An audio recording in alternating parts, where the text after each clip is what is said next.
Broadcasting from the business capital of the world, this is the Podcast Business News Network. And welcome back, everyone. It has been said that if you really want to move your life forward, you need to include this thing called spirituality. What does that mean? A lot of people connect it to religion. It can be if you want it to be, but not necessarily. We're going to learn more about that.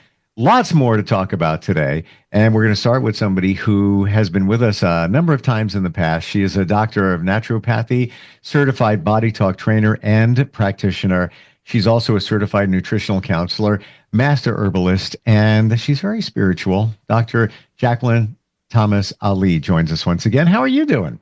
Hi, Steve. How are you? I am fantabulous. How are you doing? Very well, very well. Looking forward to great.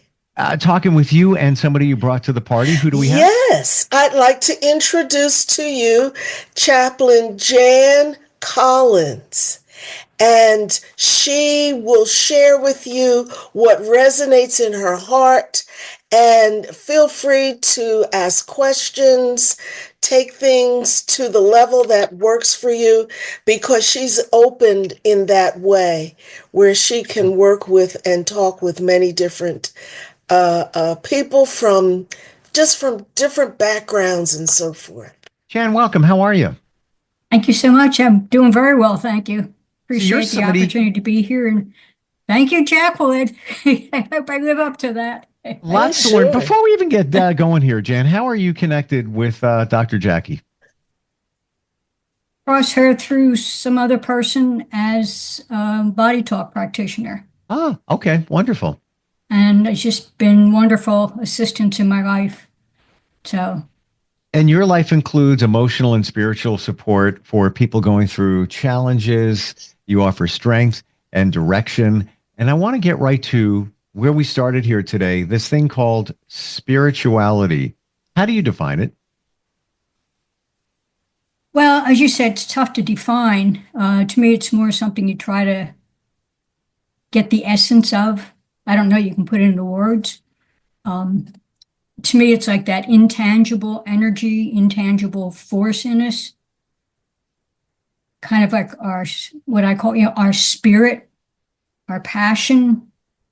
What is it that keeps us going every day?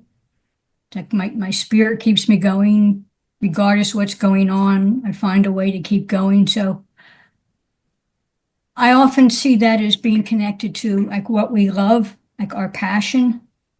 So it could be a person, like a spouse or a partner, could be family, it could be a cause, could be your occupation. You really love doing architecture or singing or something like that.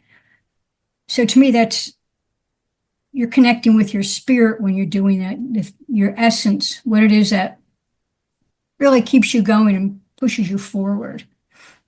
Do you find that when somebody realizes what this is and taps into their own spirituality, that they've actually tapped into themselves, kind of maybe better figured out who they are? Absolutely. To me, it's connecting with our inner center, our core. For some people, they call it, center, core, soul, whatever way you want to define it. And I think that's getting to our essence. And again, that's one of those nebulous words. But for me, I know when I connect with it, I know. It's like I can't really describe it, but when I feel that sense of really oneness with myself, like I'm not pulled in different directions and things, then I know I've gotten to whatever it is that just makes me me, and I just can be that. How do you do it? You said when you connect. So are there moments where you're more spiritual, like you're actually tapped into what's inside? Oh, absolutely. Yeah. Also, I didn't state this at the beginning, but I don't present information as the right way or the best way. This is basically from my experience, my learning and so forth. So I just put it out in case it's helpful to people. Gotcha. Well, one of the things I distinguish between is difference between religion and spirituality. to me, religion is more a set of beliefs. Like there's certain denominational religions that tend to have set of beliefs that might differ from each other. And to me, spirituality more comes from the experience. With beliefs, you're relying on somebody else's information. But with experience, once you experience something, it's yours. You can say firsthand, I know about that. So there's a difference. And if I could share a story how I came to that. Oh, I would love it. Okay. So grew up in a conventional religion, had a lot of standard beliefs, got to college, decided that was all kids stuff, like kind of fantasy things. So I spent about 30 years in agnosticism, which really for me was, I don't know if there's a God or not, but I really don't see it. It doesn't make any sense to me. And then somewhere around probably the 1990s, I started feeling like a pull towards something spiritual. I didn't know what it was. So I started going to some different churches, trying different ones out to see if anything I heard connected with me or resonated or whatever. And I didn't. And then one day, somebody I just recently met said, you don't have to believe or disbelieve anything.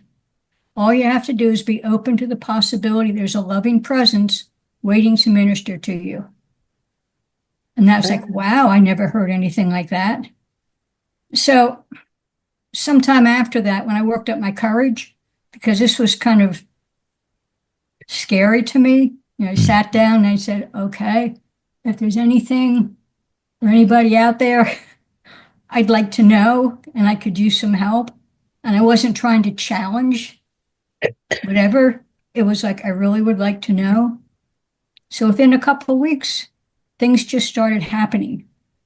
And I don't want to say what they are because I don't want to influence anybody, but I knew something was going on. Positive change. I don't know if I'd call it change, experience. Okay. More experience. I just knew things were happening around me. It's like, like I said, I don't want to be specific because I don't want to put any ideas in people's heads. Mm-hmm. And I've talked to people since then that had similar experiences. So for me, it was like, I know there's something here. There is a spiritual essence. It's not all fairy tale because I experienced it. It doesn't matter what anybody else tells me now because now I know. And that's what I have followed since then. Wow. It's like I think everybody has to find their own path in order to explore it and to express it. And for me, like love is the bottom core of it. So that kind of gets me to my belief that love is inherent in us. Yeah, well, they say it's the highest vibration. Love is the answer.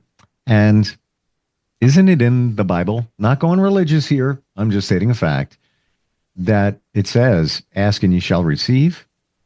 Something along those words. And you did. And you did. You asked and you got. Yeah. Do you remember that moment? Oh, yeah.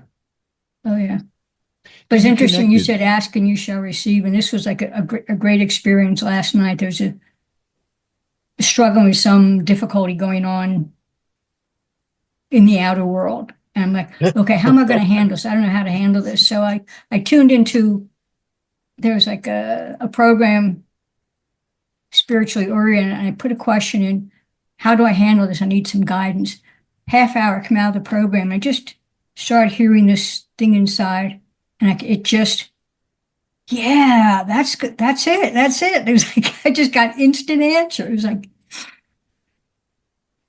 I'm a big believer in asking and getting.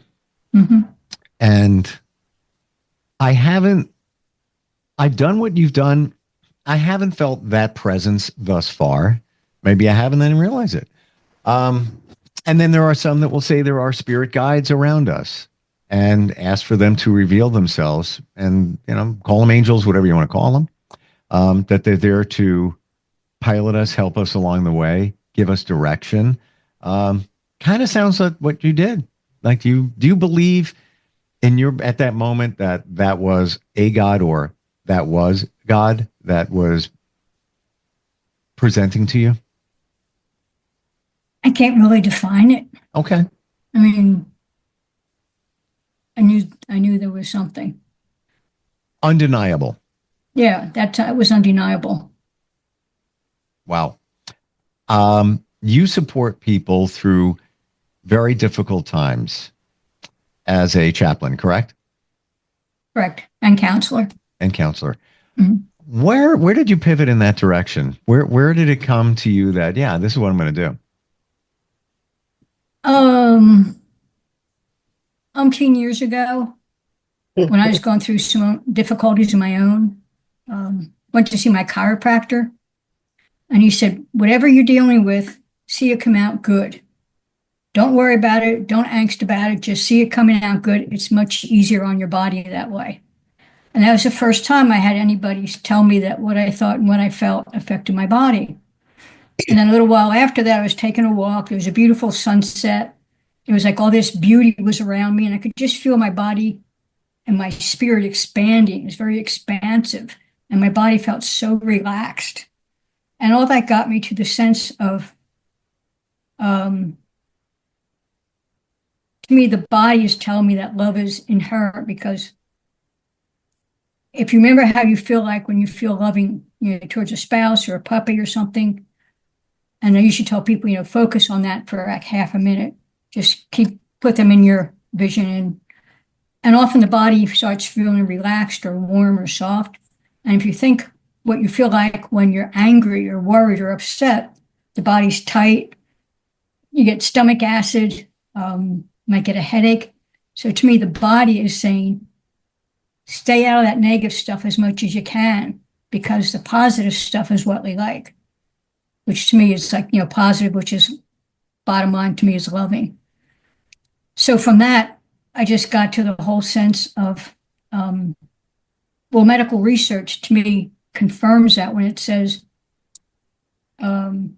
positive feelings produce endorphins in the body, negative feelings over time can produce stress hormones. So all that just kind of made sense to me. And then that kind of took me into the spiritual area too, that love is inherent, love is my nature.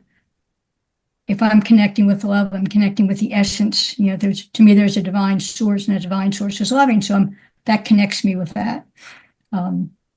So for me, it all fell together. And when people are going through difficult times, they often have a shield or filter in front of them that they can't see, that they can't see their own strength. They feel so pulled by everything out there, but they can get to their inner strength where no matter what goes on, they can keep much more balanced. And that's really connecting with their inner strength, their own love for themselves. Like, I'm a good person. I'm okay. I belong here. I deserve being valued. And it's coming from that, as opposed to, I never do anything right, or I'm really stupid. That really saps our strength. So, a lot of fundamental things together. You're identifying here, Jan. And, it's been said, you got to love yourself. So many of us don't know how to do it. Can't even go in front of a mirror and say, I love you. I've heard people cry that they just can't say those words. And I want to go back to what you said a moment ago about the positive feeling. I've heard it referred to as the 17-second rule, where think of an event in your life. Could be that time you went on vacation, you're lying on the beach, you're, I don't know, in the Caribbean, Bahamas, whatever it might be. And just that feeling's like, oh, wow, there's no worries in the world. Just feels so good. Reflect back on that. Hold that thought for 17 seconds. And that in time will just manifest within you that positive feeling. It almost like it grows. You're planting that 17-second seed. It's amazing. Jan brings us everything we need to know in a couple of minutes here. Yeah. Dr. Jackie, you've worked with her within Body Talk. Is that right? For 3-4 years, I think now. I guess because I don't keep track of I let the client follow through on that. One thing, though, I'd like to just comment on in terms of self-love, many times people believe that they have to fulfill certain criteria in order to be worthy of love in general, as well as love in particular of themselves, loving themselves. And one of the affirming statements that I share with clients if it comes up is an affirming statement involving unconditional love. That we all have areas where we need work, and it doesn't mean that we need to have certain conditions in order to be worthy of love, whether it's love from someone else or initially loving ourselves.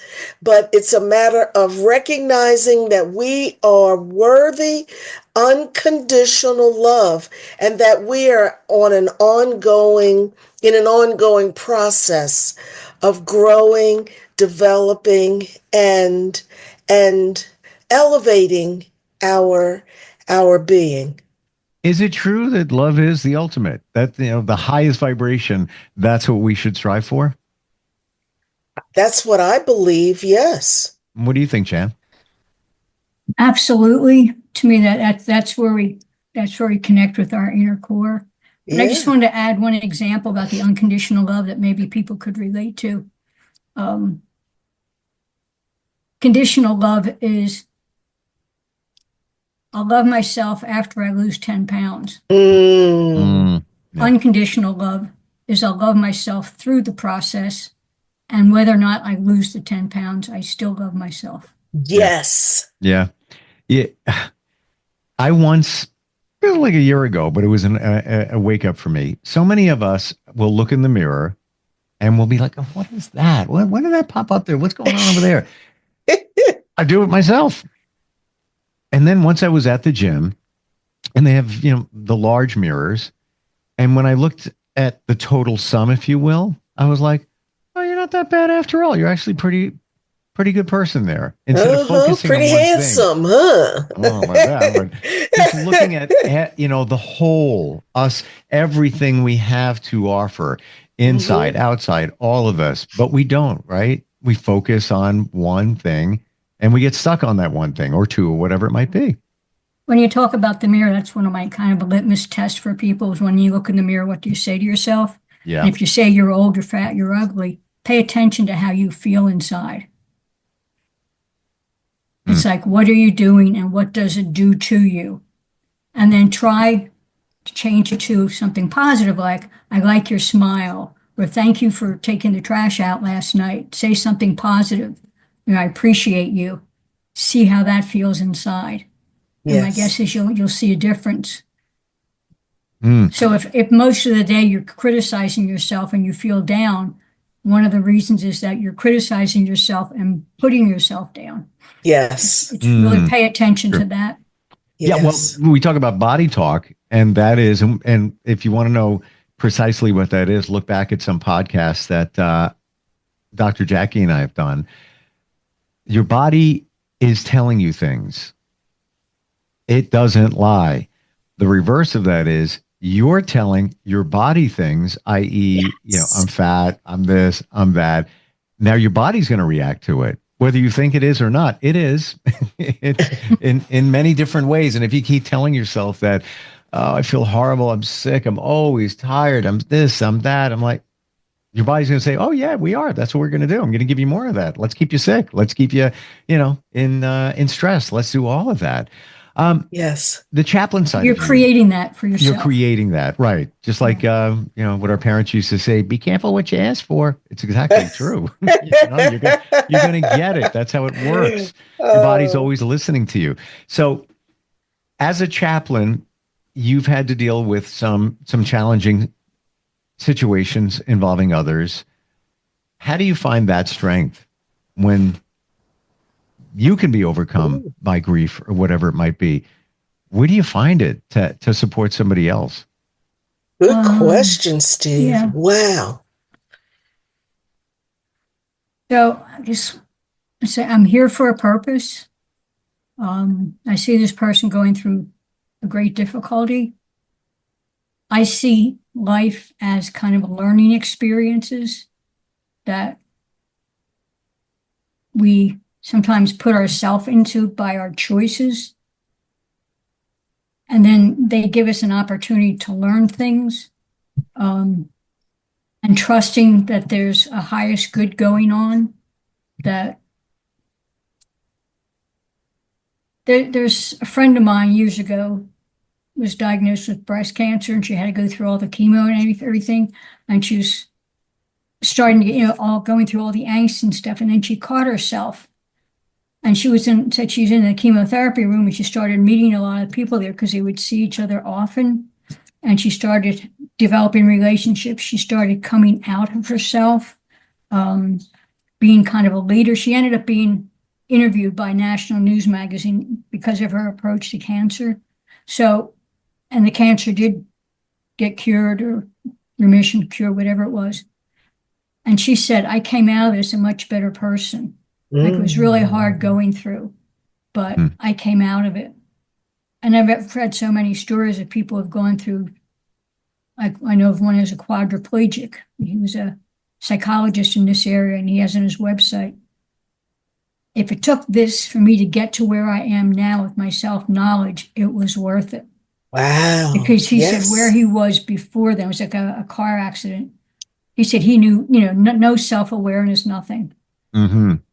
So it's like, how can I help this person deal with the feelings, because they're difficult, and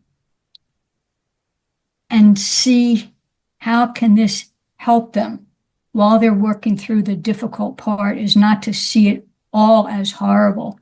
Is like, okay, what is this bringing to you that it can lift you, that you can learn, that you can expand? It might be pushing you in a different direction. Like people going through a tough divorce sometimes come out of it with much more sense of like individual independence. Like they've broken an unhealthy connection. So it's hard going through it, but you can make it be something that you can utilize. Yeah. That can strengthen you. There you go. I was just going to say that word. It makes you stronger, because every time you go through something, you realize, oh, I pulled that one off. Oh, that one over there. What about that time? And then when something presents, instead of looking at it as a mountain, now it's just a speed bump, going over the speed bump, onto the next one. And the recovery time, if you will, is so much shorter, whereby in the beginning, when you don't have that resilience, you look at those challenges and you're like, oh God, I don't know how I got through that. Now it's like, well, easy peasy, all good, moving forward. I know. And the way we perceive things, like I said, yes, this is horrible, I'll never get through it. And I'm programming myself. I'm a bad person, and yeah, all that.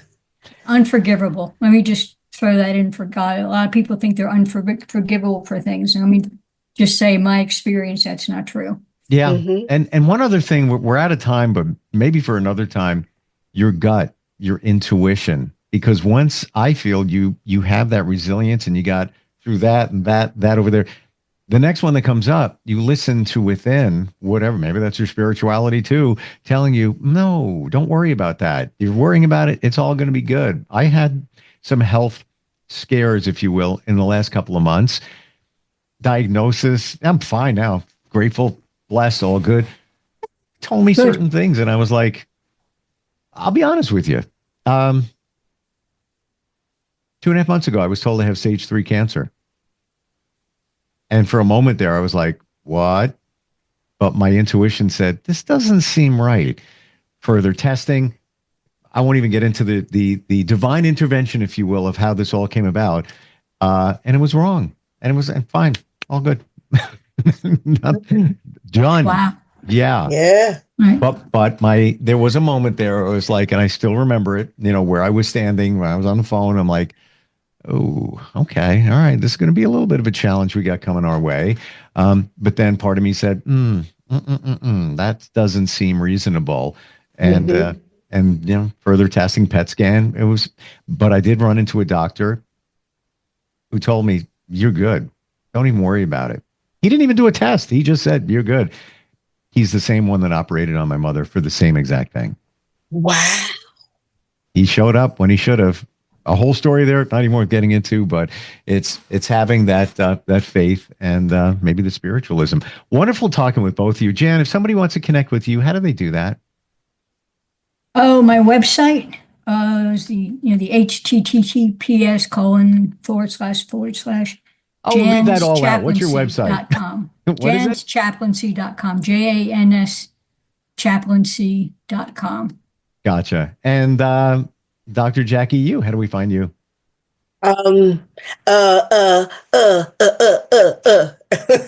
Earthly Essence or no?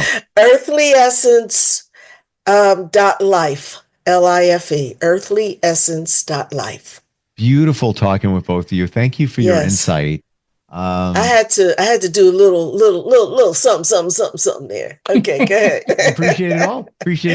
Sure enough. And a lot of fuel to move forward with, I believe, with what we talked about today, and I appreciate it. Thank you both. Yes. Thank you very much, Steve and Jacquilen. Thank you. You're welcome. You're welcome. Thanks so much, Steve. Thank you. Really, truly appreciate you. Likewise. We'll talk soon. We'll be right back.